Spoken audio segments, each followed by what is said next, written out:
네, 이사할 수도 없는 집이니 잘 지어야 합니다. 란 제목으로 말씀을 증거하고자 합니다. 우리가 신앙생활을 비유할 때 어렵지 않게 비유하는 것이 있습니다. 신앙생활은 마치 마라톤과도 같다는 말을 합니다. 예수님이 요한복음 3장에서 하나님이 세상을 이처럼 사랑하사 독생자를 주셨으니 이는 저를 믿는 자마다 멸망치 않고 영생을 얻게 하려 하심이라 라고 하신 말씀처럼 구원은 믿음으로 얻는 것입니다. 하지만 구원은 그렇게 곧 이루어지는 것은 아니기 때문에 믿음 생활은 마치 마라톤과 같다라는 말을 합니다. 그리고 또 신앙생활을 비유할 때 우리는 마치 집을 짓는 것과 같다라고 하는 표현도 합니다. 집은 사람이 살기 위해서 짓습니다. 그리고 자신이 행복하게 살기 위해서 집을 짓습니다. 한 곳에서 오랜 기간 동안 살아온 사람들은 지금 자신이 살고 있는 집의 좋은 점과 나쁜 점을 잘 알 수 없습니다. 하지만 다양한 조건에서 이사를 여러 번 해본 경험이 있는 사람은 그 집의 좋은 점과 나쁜 점을 금방 알 수 있습니다. 그래서 작은 집에서만 살아온 사람들은 큰 집이 마냥 좋다라고 하는 생각을 하는데 막상 작은 집에서 살다가 큰 집으로 이사를 해보면 매달 내야 되는 공과금과 청소를 해야 되는 일이 만만치 않다라고 하는 것을 알게 됩니다. 그리고 한국의 경우엔 남양집이 좋다라고 하는 생각을 하는데 볕이 오후 내내 아주 잘 되는 이즈미르와 같은 경우에는 너무 뜨거워서 남양집도 좋은 집만은 아니라고 하는 것을 배우게 됩니다. 또 이런 경우도 있습니다. 집은 다 마음에 듭니다. 그런데 어느 집은 바퀴벌레와 개미떼들이 끊임없이 나오는 집이 있습니다. 이 일은 아주 작고 사소한 일임에도 불구하고 그런 집에서 살고 싶은 사람들은 아마도 없을 것입니다. 만약에 누군가가 집을 짓는다고 한다면 이렇게 다양한 경우를 생각하고 지어야 합니다. 이처럼 집은 살기 위해서도 짓는 것이지만 사람이 행복할 수 있기 위해서 집을 지어야 합니다. 우리의 믿음 생활도 그와 같습니다. 단순히 주님을 믿으면서 사는 것이 아닙니다. 믿는 자의 마음이 평안하고 행복할 수 있도록 좋은 믿음의 집을 짓고 살아야 합니다. 흥미롭게도 본문에서 예수님도 집을 짓는 것에 대한 말씀을 하셨는데요. 오늘 여러분들에게 증거하고자 하는 메시지입니다. 이제 다 함께 24절 말씀을 읽음으로 오늘 주시는 말씀을 전하고자 합니다. 24절 말씀을 다 함께 읽겠습니다. 시작. 그대로 행하는 사람은 바위 위에 집을 지은 사람과 같다. 아멘. 예수님이 말씀하셨습니다. 내 말을 듣고 그대로 행하는 사람은 바위 위에 집을 지은 지혜로운 사람과 같다라고 하셨습니다. 예수님도 집에 대해서 말씀을 하셨습니다. 그런데 이 한 구절만 가지고는 예수님이 왜 이런 말씀을 하셨는지 그리고 어떤 상황에서 이런 말씀을 하신 건지 이해하기가 어렵습니다. 본문의 말씀을 이해하기 위해서는 예수님이 위에서 하셨던 말씀을 잠깐 올라가서 다시 기억해 봐야 합니다.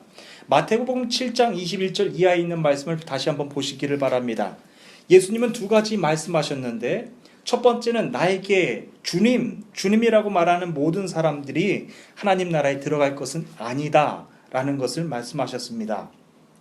그러면서 하늘에 계신 내 아버지 뜻대로 행하는 사람만이 하나님 나라에 들어갈 수 있을 것이다 라고 하셨습니다. 사람들이 주님이라고 부르기는 하지만 아버지 뜻대로는 행하지 않는다라고 말씀을 하셨습니다. 예수님께서 하신 두 번째 말씀은요. 주님, 우리가 주님의 이름으로 예언하고 주님의 이름으로 귀신을 내쫓고 주님의 이름으로 많은 기적을 베풀지 않았습니까? 라고 하는 사람들에게도 하실 말씀이 있다라고 하는 겁니다. 나는 분명히 너희들에게도 말할 것이다. 나는 너희를 모른다.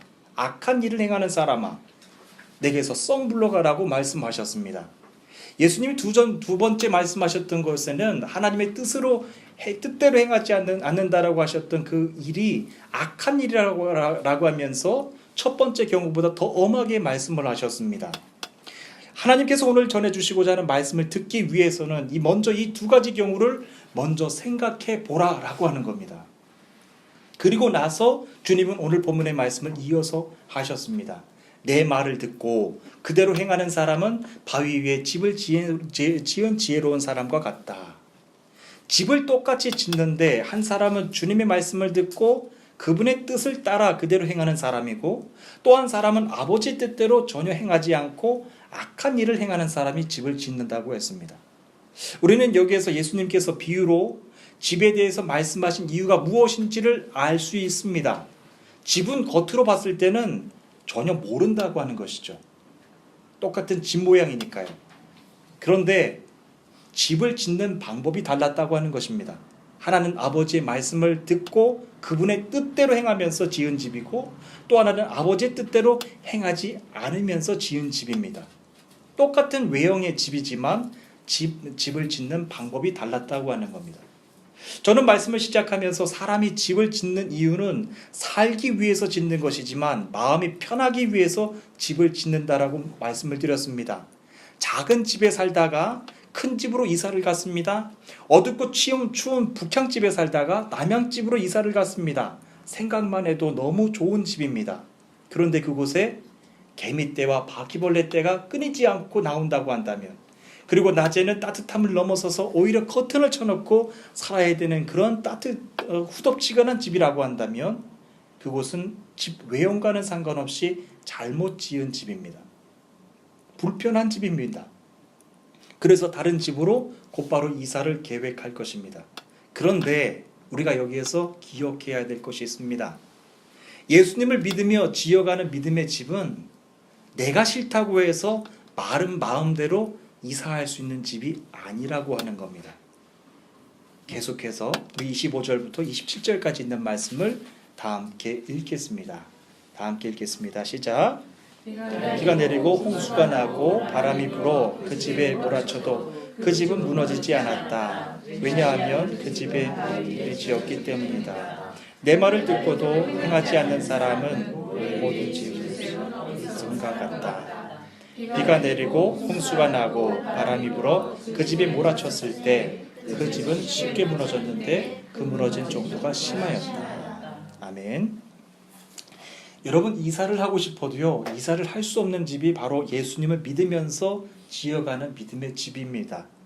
그 집은 자신의 믿음으로 지은 집이기 때문입니다. 예수님은 두 가지 집에 대해서 말씀하셨습니다. 하나는 비가 내리고 홍수가 나고 바람이 불어서 집에 몰아쳤을 때 쉽게 무너지는 집입니다. 그리고 이런 집은 무너짐이 심한 집이 있다라고 말씀하셨습니다. 만약에 이런 집이 있다고 한다면 여러분들은 그 집이 크다, 멋있다, 화려하다고 할지라도 여러분 공짜로 준다고 해도 그런 집에서 살고 싶으신지요? 아마도 그런 집에서 살고 싶은 사람은 한 사람도 없을 것입니다. 집이 화려하고 큰데 비가 내리고 홍수가 나서 바람이 불었을 때 그 무너짐이 심한 집이라고 한다면 아무리 그 집이 공돈으로 준다고 할지라도 그 집에서 살 사람은 아무도 없습니다. 그런데 이와는 정반대로 이사를 전혀 하고 싶지 않은 집이 또 하나 있다라고 하는 겁니다.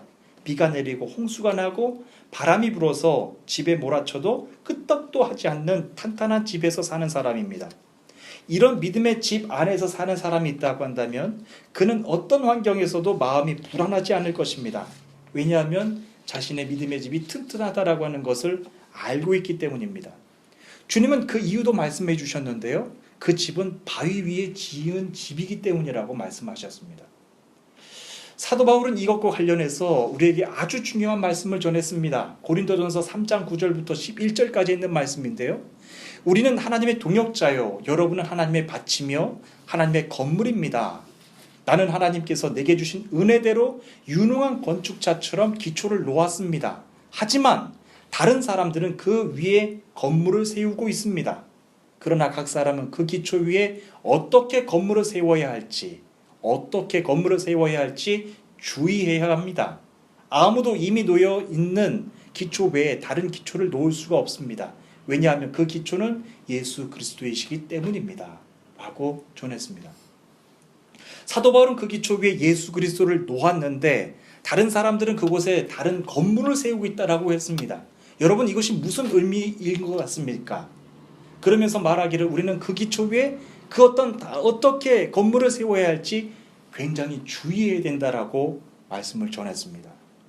저는 주님의 말씀과 사도 바울의 말을 묵상하면서 그렇다면 지금 나는 어떻게 건물을 지어가고 있는가? 어떻게 믿음의 건물을 지어가고 있는가? 참 두려운 마음이 들었습니다.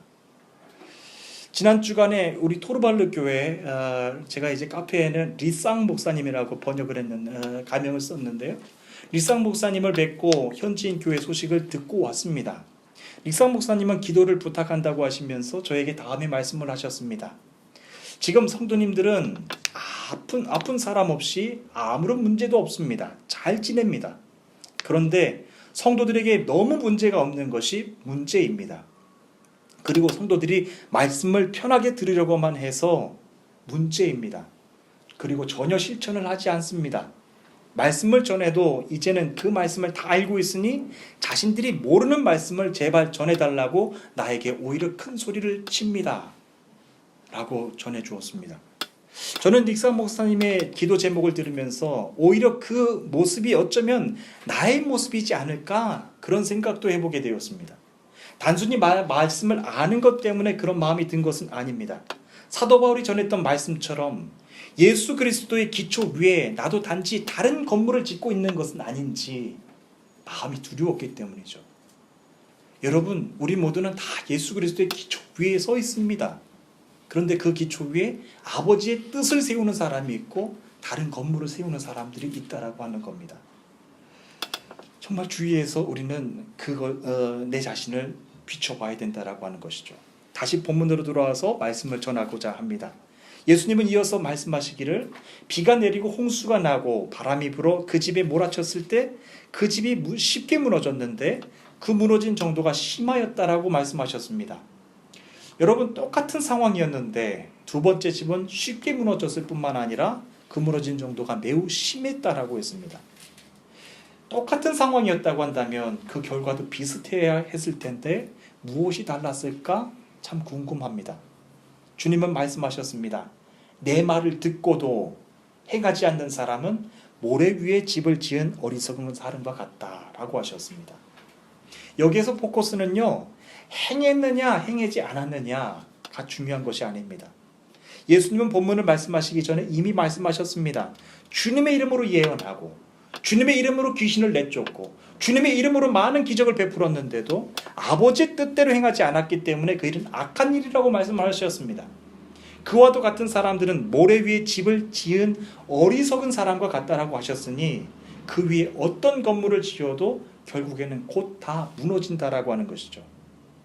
믿음의 사람들에게는 건물이 중요한 것이 아니라 지금 여러분은 반석이신 예수 그리스도의 기초 위에 서 있느냐가 중요하다라고 하는 말씀입니다. 저는 이곳에 계신 여러분 모두가 반석 대신 예수 그리스도의 그분의 기초 위에 서 가시는 든든한 믿음의 백성들이 되시기를 간절히 축복합니다. 여러분, 사람들이 내세우고 사람들에게 보여지는 건물의 화려함은 절대로 중요하지가 않습니다. 내가 지금 믿음의 기초가 예수 그리스도의 그 기초 위에 반석 위에 세워져 있는가, 그것을 날마다 점검하고 경각심을 가지고 살아가야 된다라고 하는 것입니다. 저는 여러분들이 모든 일 가운데 주님의 기초가 여러분들을 든든하게 붙잡아주며 든든하게 세워져가는 거룩한 주님의 믿음의 백성들이 되시기를 축복합니다. 이제 마지막으로 28절과 29절에 있는 말씀을 다 함께 읽겠습니다. 28절과 29절에 있는 말씀입니다. 읽겠습니다. 시작. 예수님께서 이 모든 말씀을 마치셨습니다. 사람들은 예수님의 가르침에 놀랐습니다. 그것은 율법학자들과는 달리 예수님께서 권위를 지닌 분처럼 가르치셨기 때문입니다. 아멘. 예수님께서 이 말씀을 마치셨을 때 사람들이 반응했습니다. 예수님의 가르침에 놀랐다는 것이죠. 예수님께서 율법학자들과는 다르게 권위를 지닌 분처럼 가르쳤다고 했습니다. 여러분, 이 부분이 참 신기합니다. 가르치는 모습은 똑같아요. 그런데 달랐다고 하는 겁니다. 권위가 있으신 분처럼 가르쳤기 때문입니다. 여기에서 저는 흥미롭게 봤던 것은 권위 있게 가르치셨다라고 하는 이 부분 앞에 율법학자들과는 달리라고 하는 말을 굳이 집어넣은 게 눈에 들어왔습니다. 왜 이 예수님이 가르치시는 게 달랐다라고 하는 말 가운데 율법학자는 달리라고 하는 이 말을 집어넣었을까요? 이는 율법학자들도 말씀을 연구하는 사람들이었는데도 불구하고 그들의 모습은 마치 모래 위에 지은 어리석은 사람들처럼 사람들 눈에 비추었다는 얘기입니다. 그들의 삶에 비가 내리고 홍수가 나고 바람이 불었을 때, 믿음의 집에 몰아쳤을 때 그들의 신앙의 집은 무너짐이 심한 것처럼 사람들의 눈에도 보였기 때문입니다. 그런데 주님의 말씀은 그렇지 않았다라고 하는 것이죠. 맞습니다. 우리 모두도 살면서 하나님이 주신 각자의 권위를 안고 살아갑니다. 아버지의 권위가 있으십니다. 그리고 어머니의 권위가 있으십니다. 그리고 경영자로서의 권위, 그리고 목회자로서의 권위를 가지고 살아갑니다. 그런데 중요한 것은 세상 사람들의 눈에는 내가 어떻게 보이는가 하는 것이죠. 세상 사람들의 눈에도 그 권위를 붙잡아 주고 계시는 예수 그리스도가 보여지고 있느냐 하는 것이 중요하다라고 하는 것입니다. 저는 여러분들의 삶이 내 능력이, 내 달란트대로, 내 재능대로 살아가는 것이 아니라 나의 권위를 붙잡고 계시고 나의 권위를 세워주고 계시는 예수 그리스도가 다른 사람들 눈에도 비춰질 수 있게 되기를 간절히 축복합니다. 여러분들의 삶이 그렇게 비춰질 때 여러분들은 겸손하고 여러분들은 약해도 여러분들은 가난해도 사람들 눈에는 예수님의 권위가 보여지는 것입니다. 그 권위로 일하시고 그 권위로 당당하게 여러분들 이곳 가운데서도 축복받는 거룩한 삶을 살아가시기를 간절히 축복합니다. 예, 이제 말씀을 마치면서 저는 한 가지 더 말씀을 좀 전하고 싶습니다. 이제 닷새 후면 우리 이즈미르 교회가 토르발루 이 지역 가운데 세워지고 나서 가장 큰 행사를 갖게 됩니다.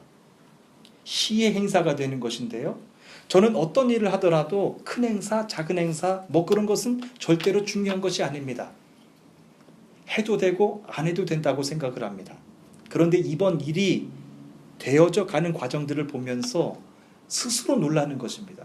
어쩌면 이렇게 모든 사람들이 잡음 하나도 없이 한마음이 되어서 움직이고 있는 것일까? 순탄하게 일이 되어져 갈까? 그리고 가장 놀라는 것은 이 일을 오히려 돕고 있는 무슬림들을 보면서 놀라는 것입니다. 여러분들에게도 말씀을 드렸지만 이 전시회는 단순한 전시회가 아닙니다. 이 일을 통해서 믿음의 두 부부가 오시게 되고요. 믿음의 부부를 보내고 기도하는 수많은 중보자들이 함께 기도하면서 보내고 오는 것입니다. 그리고 이 부부를 파송하는 교회와 모든 성도님들까지도 함께 이곳에 오게 되는 것입니다. 여러분, 불과 5년 전만 해도 이곳은 한국인들이 한 명도 살지도 않는 곳이었습니다. 저는 너무나도 하나님께 감사드리는 것은 우리를 이곳에 보내셔서 교회가 되게 하셨고 수많은 사람들이 중보를 이곳에 심게 하셨다라고 하는 것이죠. 그리고 수많은 백성들, 수많은 중보자들이 함께 기도하게 하셨다라고 하는 것입니다. 그리고 그들을 통하여서, 그들의 기도를 통하여서 이곳을 복음의 땅으로 계속해서 세워져 가고 있다라고 하는 것입니다. 여러분, 기도에는 능력이 있습니다. 하나님의 역사하십니다. 그 일을 통하여서 하나님께서 이 땅을 더 복음의 땅으로 만들어 가고 계시는 줄로 믿습니다. 나 혼자는 미약합니다.